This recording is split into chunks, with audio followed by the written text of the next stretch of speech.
There's a lot of misunderstanding about embodiment. People expect embodiment to look or feel a certain way, to look calm, peaceful, blissful. But that expectation quietly creates pressure.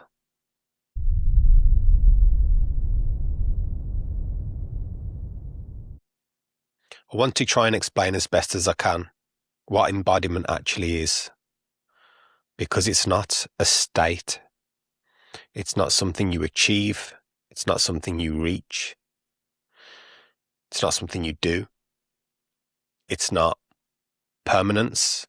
It's not a permanent state of something. It's not a permanent feeling. It's not about being calm all the time. It's not about being in a neutral state. And importantly, it isn't about losing your humanity. It's not about being anything outside of being human. In fact, it's the opposite. When people imagine embodiment, they imagine being in a state outside of struggle. But in reality, it's not a state. It's the absence of resistance to struggle. Embodiment is lived human experience, fully focused, fully present in all of the humanness. It's the tired nights, the tired days, the exhaustion, the irritation. When you get irritated by, could be people, what people say, what people do. It could be irritation of the house not being tidy, the fact that your organizational expectations haven't gone to plan. This is embodiment. You still react. You still have preferences. The only difference is you notice. You notice your reactions. You notice your mind. You notice your habits. And you don't turn any of it into identity. You can still get irritated, frustrated. You can still have expectations. But you don't identify with any of it. You understand it. You see it. And you still choose to live in it.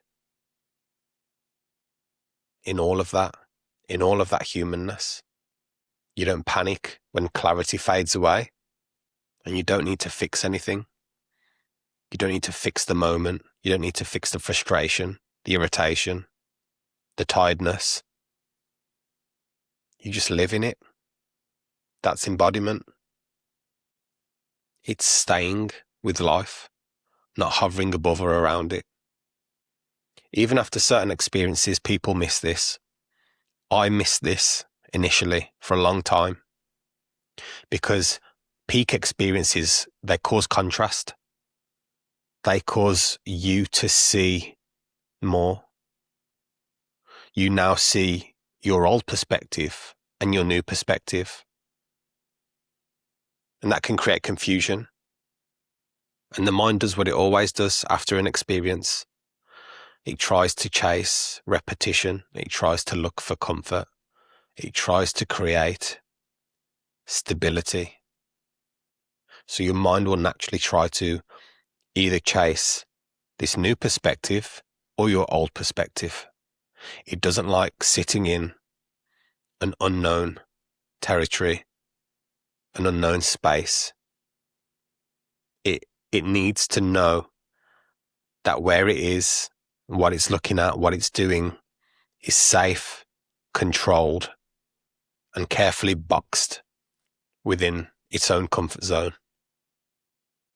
And another reason why people will miss this is because the ordinary, what you've always known, the comfort zone you've always had, When that goes, when that loosens, that feels unstable. It feels like a loss until it doesn't. That's embodiment, because nothing was ever lost. The fireworks just stopped. But to the mind, embodiment is boring. The mind always needs something to do. It always needs to know more. It always needs to do something. It always needs to stay active. It needs to be fed. That is the food for the mind, constantly giving it a job, constantly having something to do. And embodiment is the opposite of that. And that's why it feels uncomfortable at first. But to the nervous system, to the human body's nervous system, this is relieving,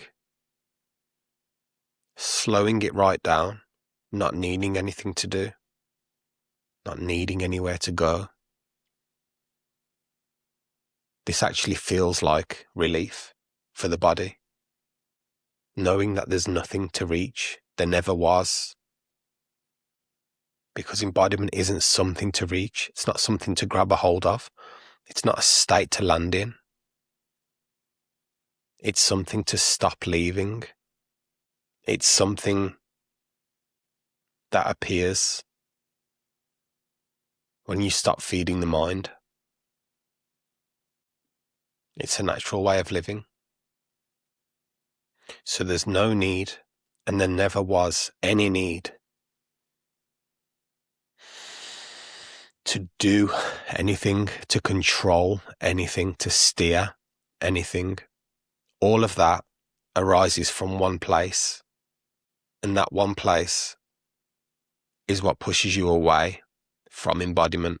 It's what pushes you away from life, from the human, from being fully immersed, fully involved in the moment with clarity.